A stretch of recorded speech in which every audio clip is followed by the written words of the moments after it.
the thing that is talked about the most after a game week is done is the refereeing decision, as opposed to the football we saw. You are not the best league in the world, you're the most controversial league in the world, and I don't think that anybody should be enjoying that reputation.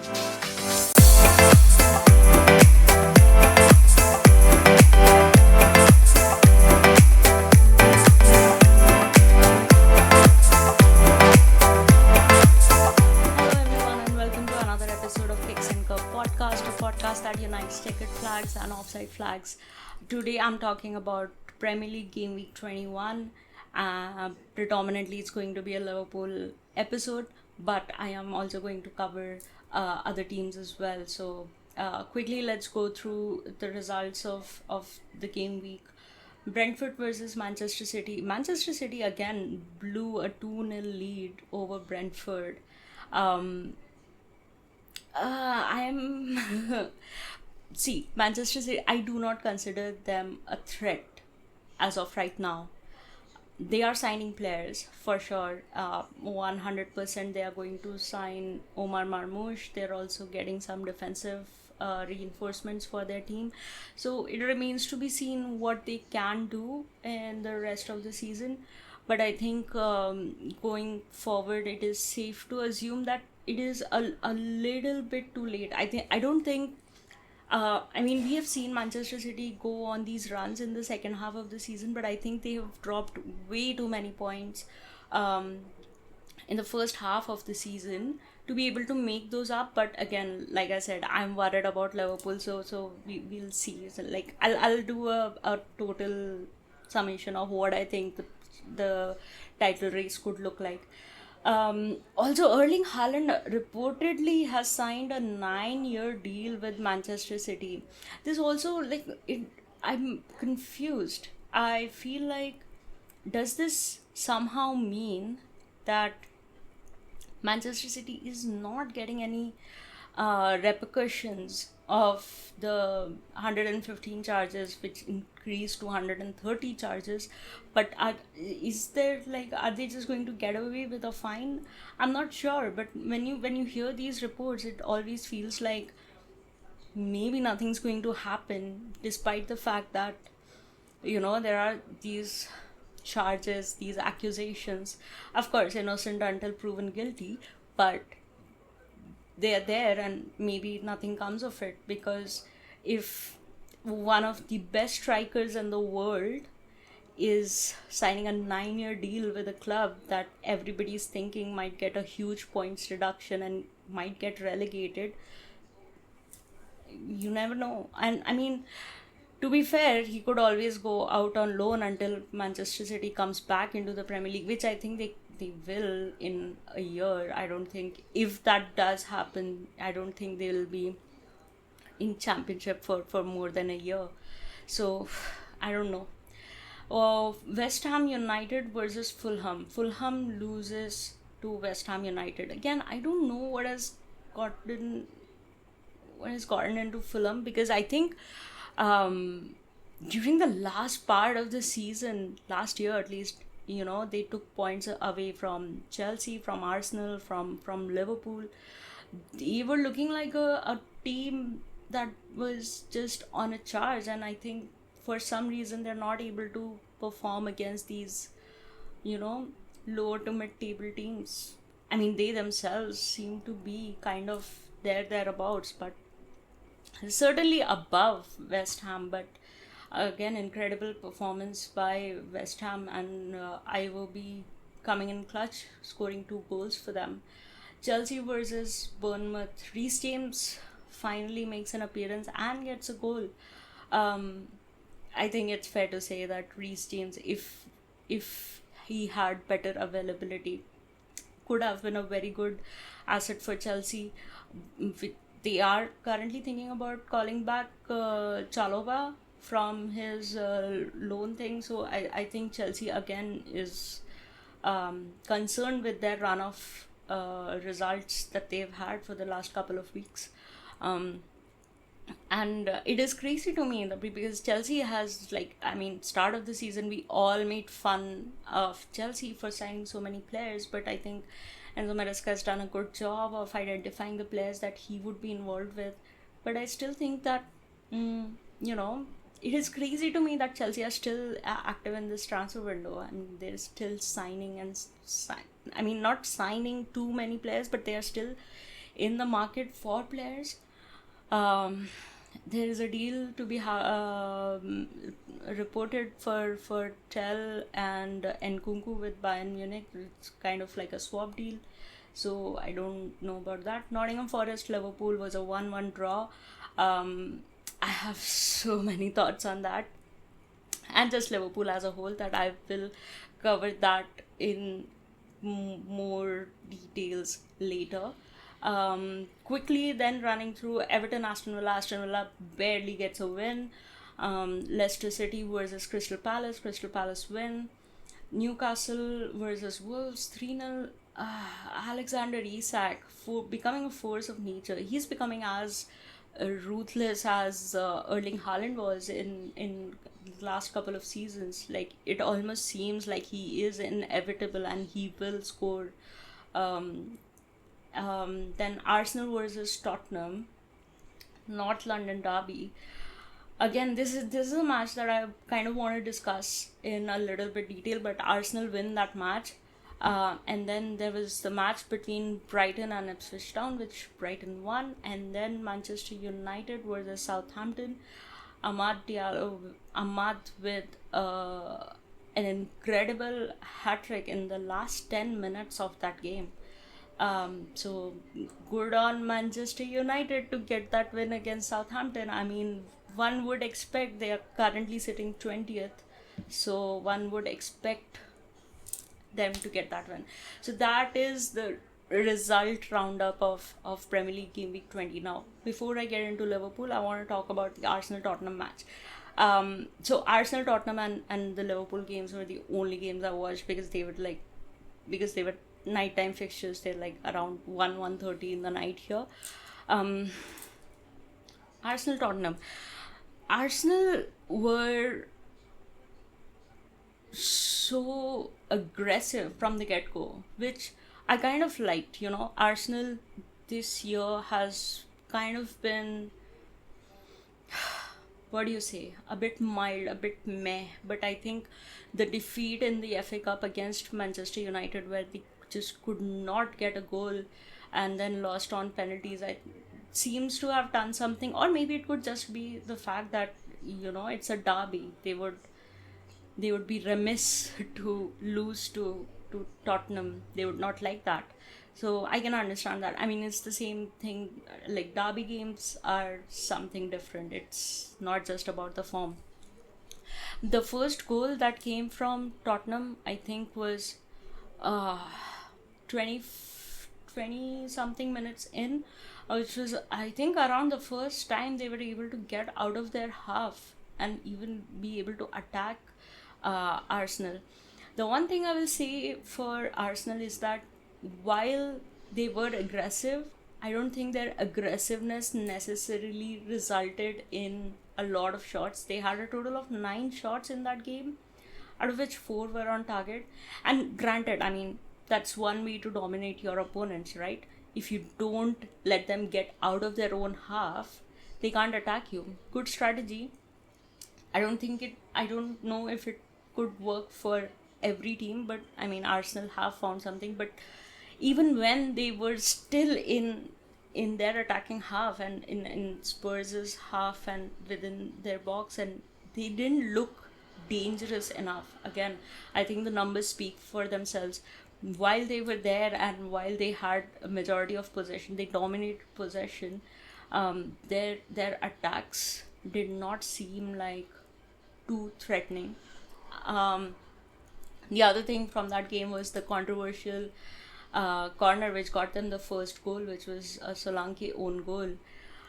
Again, yeah, it's unfortunate because I think that game would have been a lot different if Arsenal did not get that first goal that early after conceding to Spurs. But I mean, it is what it is, right? This is my biggest problem with Premier League. Premier League cannot call themselves the best league in the world if these are your referee standards?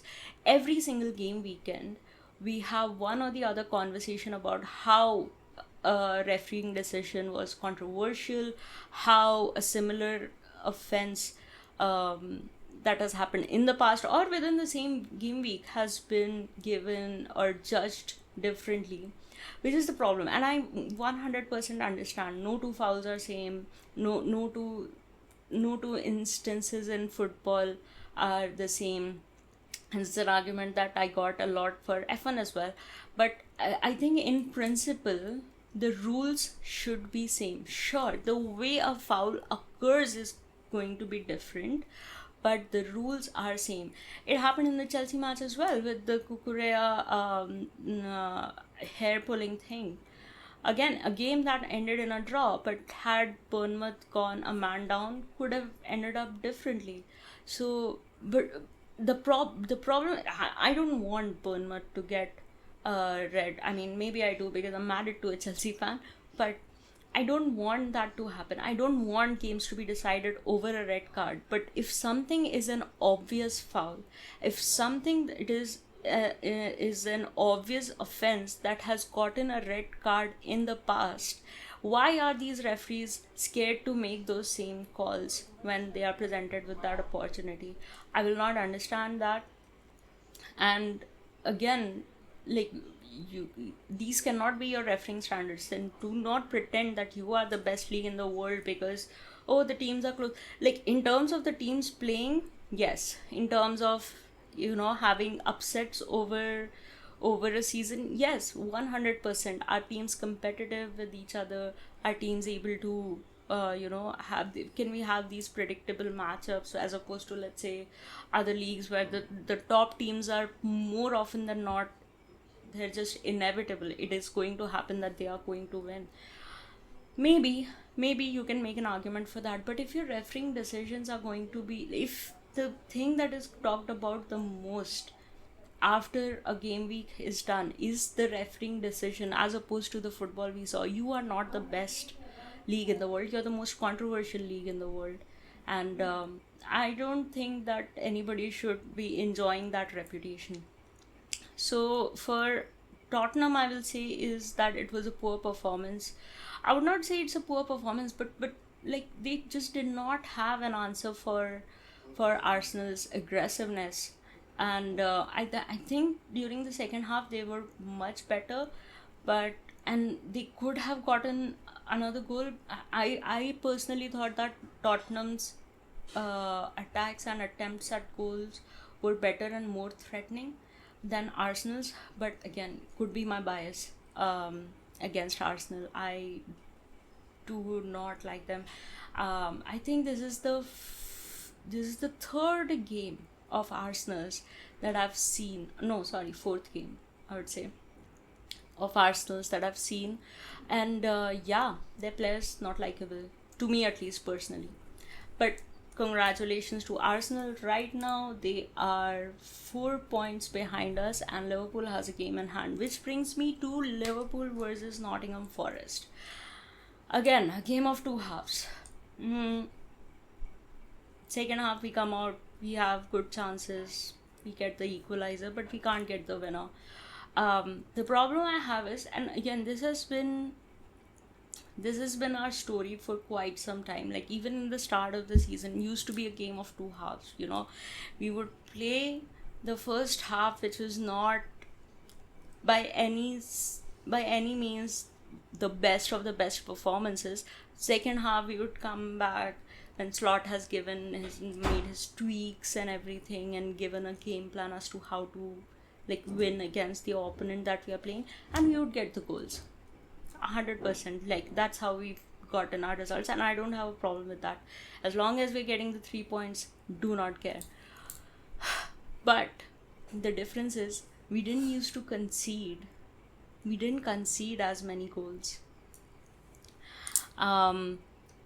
I do remember that for the longest time, Liverpool had this not a record as such, but it was like when we were getting clean sheet after clean sheet after clean sheet, we had 6 goals conceded till like game week 11, which is not a lot, but yeah, we were not conceding as many goals. We had a lot of clean sheets, and we were in control of the games, sure, and like we've gone down goals and we've come back into games, but now we're going down goals and not coming back in the games. Even when we're having our worst performances, like an example would be the match against Chelsea.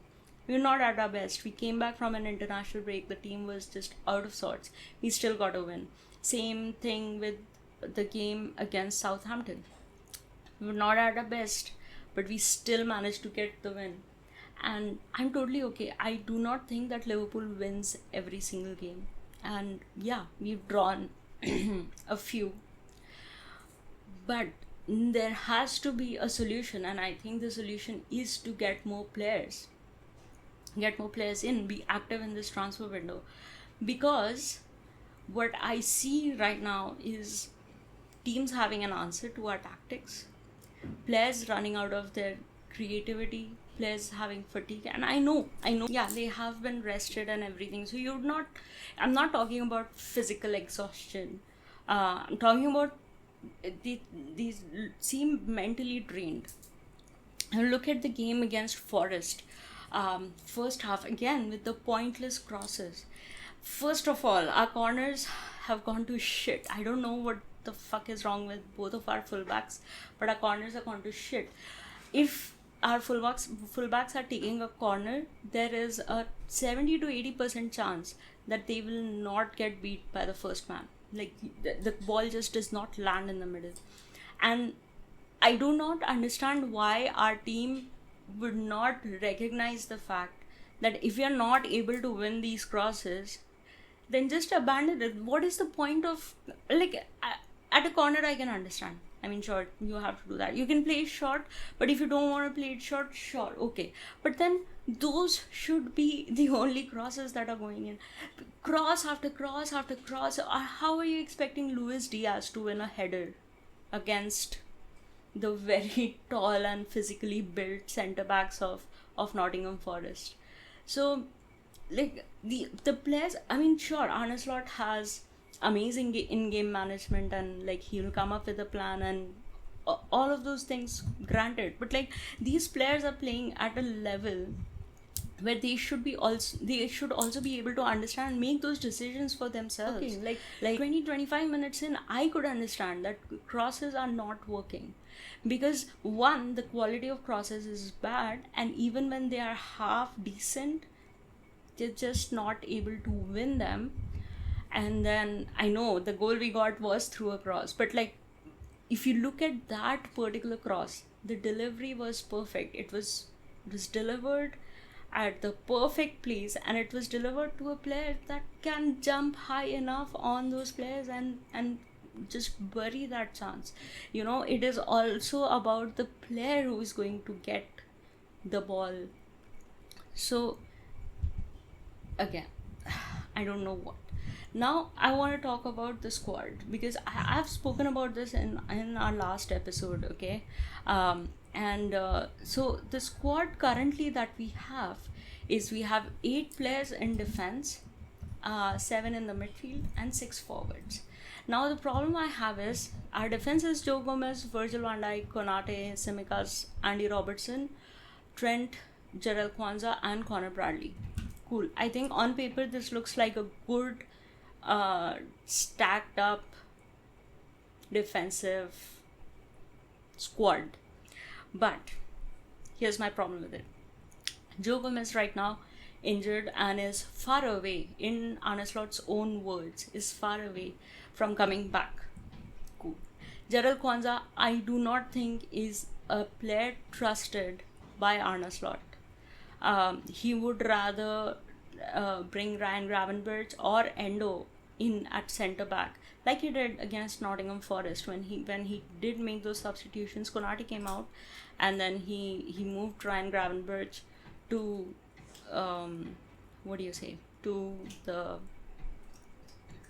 to the centre back position. Sorry. So that okay. Now Joe Gomez is injured. Konate is not at his 100%. He cannot, as of right now, play all 90 minutes.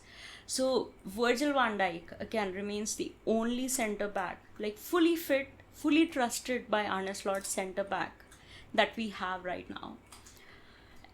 Arne Slot would rather play Endo out of position at centre back than he does at DM. So again, centre backs are a problem. Konate, good player, amazing performances when he's at his 100%, but when he comes back from injury or when he does get injured, who are we counting on? Joe Gomez, again, great sub. He's like our super sub. He can play any fullback positions and he can play at centre back. But again, right now he is also injured. So going forward, who starts these games? Wouldn't it be better if we have another option at? And my point is that if Arne Slot does not trust Jarell Quansah, why are we offering him a deal? Why? Is the assumption that we will eventually sell him and we want to get some money? If that is the case, sure, I 100% agree with that. Now, I also want to talk about the fullback situation. A fullback's main job is to defend. You defend, you stop wing play. Talking about the left side, Andy Robertson, I love him, but it's not working out. Kostas Tsimikas, again, is a good replacement, and he was directly involved in the equalizer we got against Nottingham Forest. But I do not think that Arne Slot treats him too highly. And it is unfortunate for Kostas, but I do think that, he at least is a fullback. He at least is a left back that I will trust as of right now more over Andy Robertson. Andy Robertson, maybe he's just becoming leggy. It could be an age thing. It could just not be anything to do with his ability, because we know how good Andy Robertson was. So I'm not taking anything away. And the same thing is for the right as well. Now Trent, I absolutely 100% love Trent.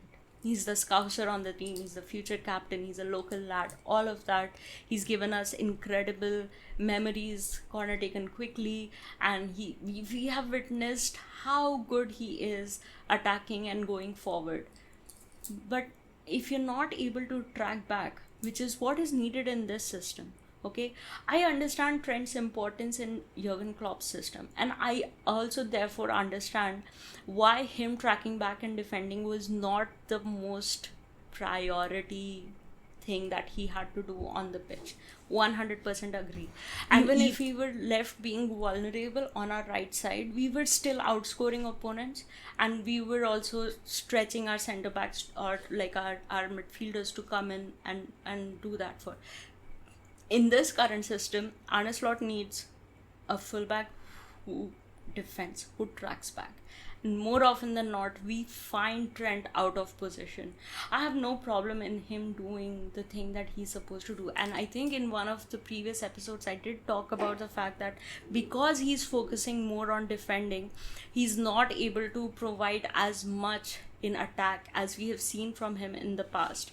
But I think right now what is happening is Trent, in his head at least, is what I think. I have no confirmation about this, but Trent thinks that, oh my god, I'm not providing the assists that I was in the previous seasons. And so I feel like he is focused way more on getting those numbers than he is about defending. And he leaves us vulnerable. And that is a problem. At the end of the day, you are a fullback. I understand his ambitions about wanting to win the Ballon d'Or and everything. Sure, 100%. I mean, he can have those goals for himself. But if his goals and supposed achievement of his goals is going to come at the cost of Liverpool's result, then I think that is a problem.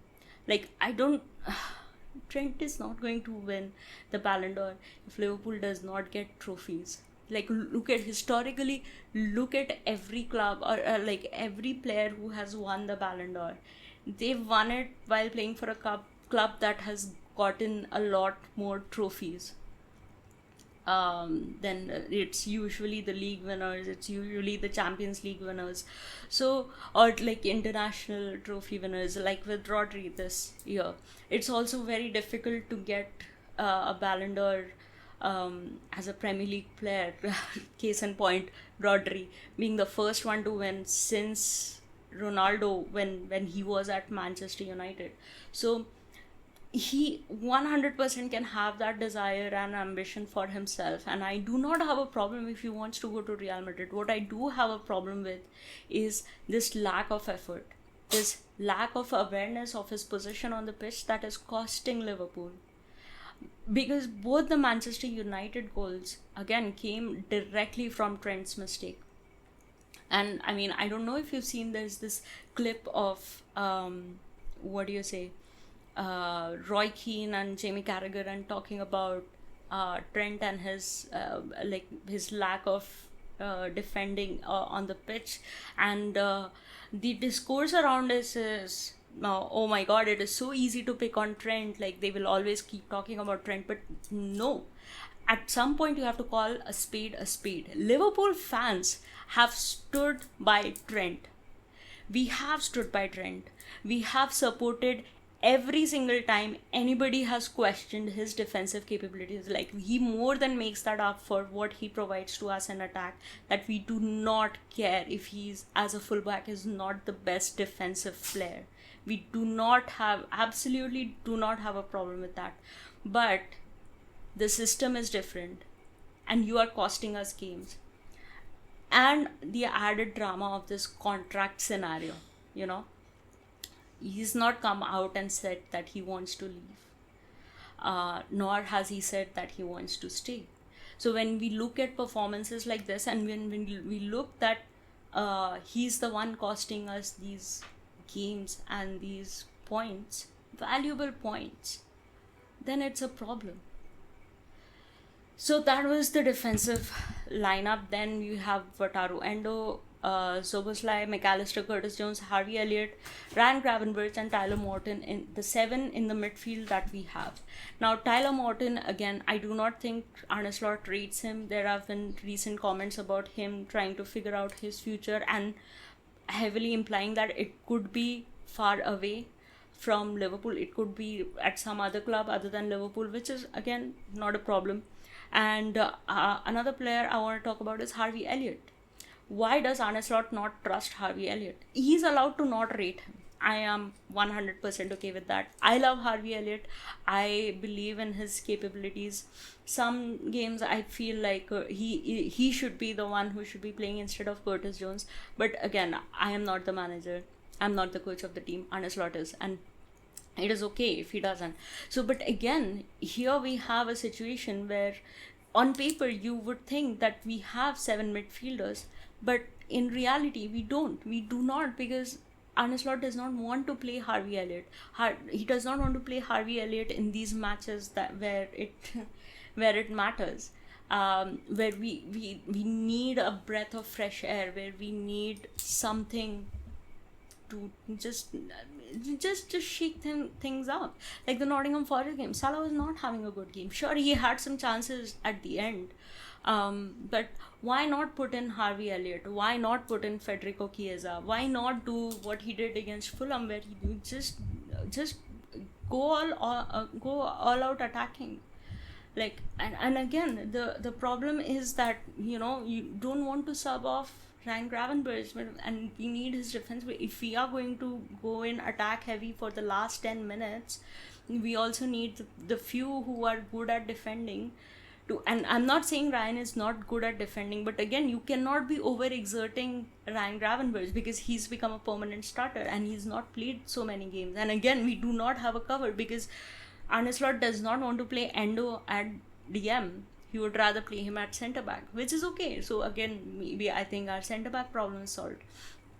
But we again still need a cover for Ryan Gravenberch. And like Liverpool fans being mad about Zubimendi, like, we are not going to get a 60 million cover for a position. If Zubimendi were to come to Liverpool for 60 million, he would want to be a regular starter. And we would want him to be. If we are spending that kind of money, of course we want him to be a regular starter. But at first I thought maybe he was grooming Tyler Morton to become that CDM. But if Tyler Morton thinks right now that his future might not be at Liverpool, so what are we doing? And the same situation is with the forwards, okay?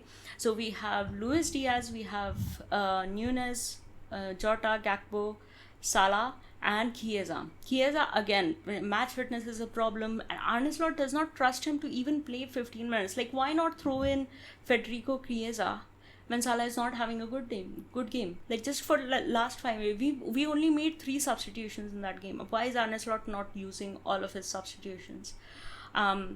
Throw him in. Like, it's okay. Like, maybe he does something, maybe he doesn't.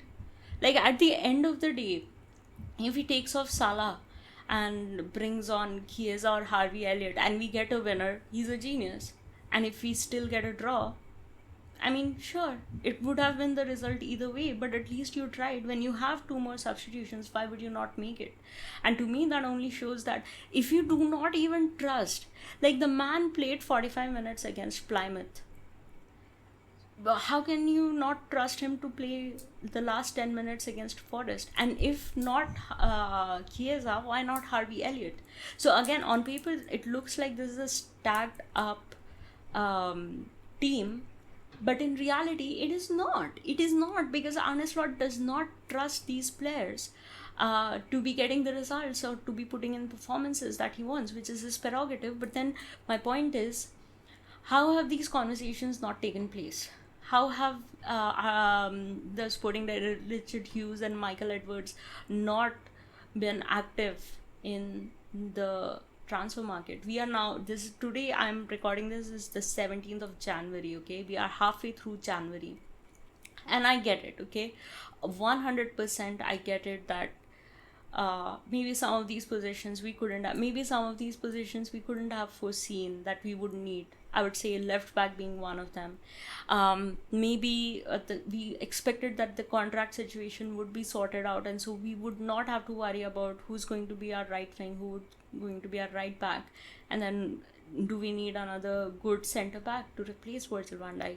It's a crazy rumor that I heard today, that I saw today, which said that Trent deal is done and Sir Virgil van Dijk and Salah agree to an exit. I mean, like, it is totally, like, the 2 players who have said that they want to stay are the ones who have agreed to an exit, and the one player who has been wishy-washy and kept his cards close to his chest has agreed to a deal. Yeah, sure, I want to believe that. But again, this rumor mongering, this is going to keep on happening, because yeah, they are 3 of the most sought after players, and you can see it from their performances. And again, what Liverpool is technically showing to any potential player who might consider coming to Liverpool is that you can put in the best of your abilities, the best performance of your life, but if your contract is in danger, there is no guarantee that you will get a contract extension.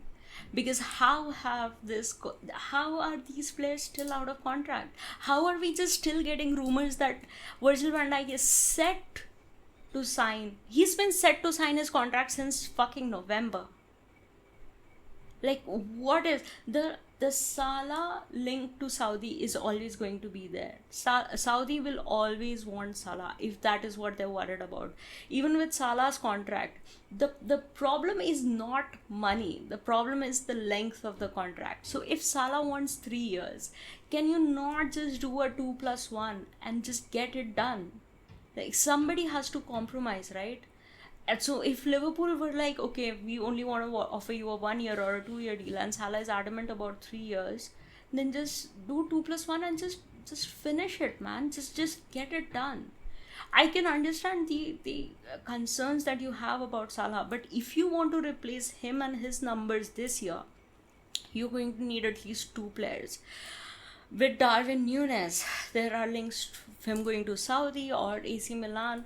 There was a supposed bid of 70 million that was rejected. I mean, at this point anybody would agree for you to cut your losses because Darwin Núñez is not working in this system. Like with Klopp, maybe he did get, like, he's not consistent, he's not ruthless, he will not bury chances, and the reason we see lesser number of goals from Darwin Núñez is because the number of balls that are fed to him have decreased because we're not playing heavy metal football anymore. So of course, so yeah, Darwin Núñez is not going to work, which is okay. So if he is going to move on, and I think the rumor is that we are looking for 75 million. So I'm like, why are you rejecting it? Just be like, okay, you've offered us 70 million, we are looking for something like 75. Is it something you're okay with?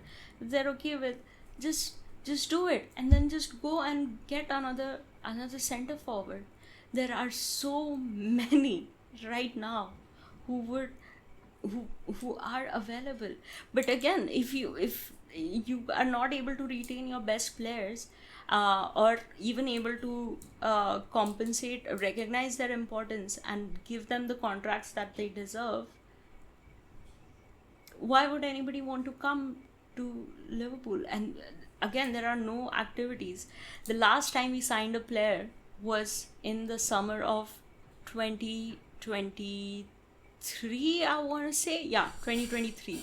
So do not give me the financial fair play bullshit and everything, because in my head, do you really think that Liverpool in if after this season in the summer transfer window is going to go and get a center forward? Because we need one, because Jota is injury prone and Núñez is simply not working, and while Luis Diaz is the one being played at a center forward, it is not his natural position. Sure, he's had some good performances there, but more often than not it has not worked.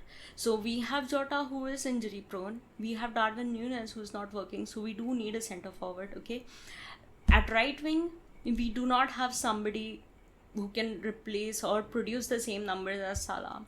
We do not seem, it does not seem like Arne Slot trusts Chiesa, so he's out of the picture. So we need to get a right winger. Left wing is okay. I think Cam also okay. It's Szoboszlai and Harvey Elliott. Also, there are rumors that Luis Diaz is looking for a move to Barcelona, and he has rejected a contract offer from Liverpool. So again, then maybe we need a cover for left wing as well, because right now Cody Gakpo and Luis Diaz are our left wingers, with Diaz somewhat playing like the center forward or a false nine. So we need to get that. Then we need to get a DM to cover for Ryan Gravenberch. Then we need left back, and if Trent does not sign, we need a right back. And if they again do not renew Virgil van Dijk, then we need a centre back. Are you really telling me? So we are going to get a centre back, a left back, a right back, a DM, a right winger, a potential left winger, and a centre forward. We are going to get 7 players in one transfer window. Of course, that is not going to happen. That is not how Liverpool does business. I mean, sure, if you do that, but like, what about right now? Right now, we are in 4 competitions. Right now, there is again, one more time, we have the possibility to go for a quadruple. I'm not saying it's going to happen, and the way we have been playing, the way we have been kind of, I don't know, it feels like we are stuck. We are not able to produce anything. We just hoping that the same thing works every single time, and that is not going to happen, because of course other teams are like, okay, this is what they're going to do, and so we are going to have an option for that. We've had players go out on loan. We have so many other potential exits coming up. There is no desire that I see from this club to being active in the transfer market. And maybe I will be proven wrong, and like 25th of January it's going to be just a litany of news, just like a list of news that is coming up about who Liverpool have signed, and then I would be the first person to apologize, but I do not see that happening. Sure, they might be. The only credible rumor I've heard is that we are working for Kirkis. And while that is a good signing, sure, but like, sort the contracts out, because the reason I want the contract sorted is because Liverpool also need to know what they need in the summer. These players also need to know what their future is. And I'm not saying that if they don't get to know till very long and their future is going to be in danger. No, because they're three of the best players. But like, I do not believe for a single second that there is, as of right now, a like to like replacement for two of the three players that we are letting go of. So Liverpool needs absolutely needs to do something about it. And I haven't even mentioned the youth academy, but like right now I do not see any players, with the exception of, I would say, maybe Jayden Dance, who could be a regular starter in the first team. Maybe Jayden Dance can be somebody who can play. I think he's a forward, so maybe he could play one of the forward positions. But again, like, on paper you might think that we have a full squad. We don't, because Arne Slot does not want to play certain players, and so be active. We cannot let this again go by. Like, for example, like, by game week 13 we had a 9-point lead over our title rivals. And sure, again, I said, it's not like I do not expect Liverpool to not lose a game. And to be fair, we have not lost. We have dropped points, but we have only drawn games. And of all the times that we have drawn games, there have been just two instances where Arsenal in particular has been able to capitalize on that. First being this game week, which was where we drew against Nottingham Forest and they won against Spurs, and the second one being the Newcastle week, where we drew but they won against United at home. So those are the only two. But like, we had a 9-point lead over them with like same number of games played. This was before the Everton game was cancelled. But right now we are 4 points ahead of them with a game in hand, which again is a derby game. We know what happens in derbies, and sure, Everton right now is going to like struggle with the fact that Sean Dyche has left, and so maybe, I don't know, I'm not watching Everton very closely, but it's a derby. Anything can happen. Who, out of all of us Liverpool fans, or like just football fans in general, going into the Liverpool Manchester United match that happened at Anfield on 5th of January, who thought that it would end in a draw? Nobody did. But again, that is what happens. It's a fucking derby. So do I think we have those 3 points in the bag? No. If it was any other game, I would have said, yeah, maybe there is a chance, but not against Everton. So if I expect the worst case scenario, because we've lost to them last year when we were in the title run, we've lost to them 2-0. That was like kind of like the final nail in the coffin for us.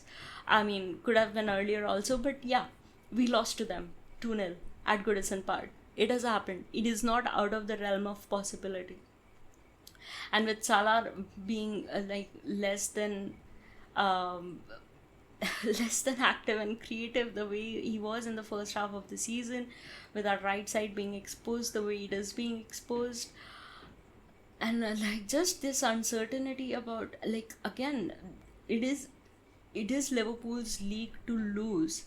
And the way things are looking right now, our inactivity during transfers and our inability to sort out these contracts and strengthen our squad, I feel like this could again be a repeat of last season. And I'm worried because, I have no words, because we have let go of so much of the advantage, so much of this advantage that would have been useful to us while we were in the thick of Champions League and thick of FA Cup games. It would have taken off the pressure a little bit. And as of right now, we've given Arsenal a little bit of hope. All they need is to capitalize on 2 opportunities 2 times. If we drop points and Arsenal don't, they get on top. They go on top, which was not the situation I would have expected at game week 13. And I mean, sure, it was way too early in the season. But out of all the games that we have played since then, I think the one that hurts me the most is the United one, because both those goals were avoidable. And I think also the Forest one. I think if we had just not conceded that goal, we would have taken 3 points. Because if you look at the game and the stats of that game, Forest were not able to attack us that much. I think Alisson has had to make only one crazy save, which was like a free kick that was taken directly. But other than that, Forest were not so much of a threat. But had we not conceded that first goal, it would have been a 1-0 win. Or maybe it would have been different. But again, like, conceding goals, again, clean sheets matter. We just needed one moment of brilliance, and then we could have also sat back and just defended our lead. That's okay. But because we conceded, we were on the back foot. And this is becoming a problem now, because we are conceding first. And I don't know. Now we already have a monumental task ahead of us to win against Spurs for the Carabao Cup. Then we have a double game week coming. Our only hope right now to kind of get a break and a breather is to ensure that we finish top 8 in Champions League, so that we have time during that kickoff, the playoff thing. So we do not have any midweek games. And also, like, I mean, as of right now, it looks like Arsenal might also. So again, any advantage that we could have had over Arsenal from a points point of view is gone. From a games point of view is also gone, because Arsenal as of right now are going to play one less tournament than us. They're not in the FA Cup anymore. We are. And I'm hoping that we would go into all of these matches thinking of winning. So, it's anybody's guess now. I do not know how we have come to this situation, but what really is grinding my gears right now is the fact that we are not doing anything to address it. And that is a problem. So, yeah, that is my thoughts on Liverpool, Nottingham Forest, and just Liverpool in general. And I am, oh my god, so worried now. I cannot believe that I do not want to live in a world where Arsenal has the chance to win the Premier League. I think if it is not us, I would rather Nottingham Forest win.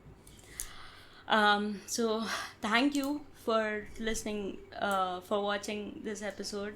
I also want to just take a second and thank all of our new subscribers. We've seen a bunch of you, and we've hit the small goal of 50 subscribers. Thank you so much for subscribing. I hope you're liking our content. If there's something that you want to see more of, please leave a comment. Let us know what you are interested in, and we'll try and do that. And I just want to say welcome to this channel. This is just what we do for fun, and I hope you're enjoying your time here. Until the next game week, let's please win against Brentford. Oh my god, again a very difficult game, because Brentford at home is so good. I feel like this again, it could again be a draw, and I am so scared. But until we get to know what happens in that game week, bye. If you've reached till here, thank you so much for watching. Please like the video, subscribe to the channel, click on the notification bell to always know when we post new content, and let us know your thoughts in the comments.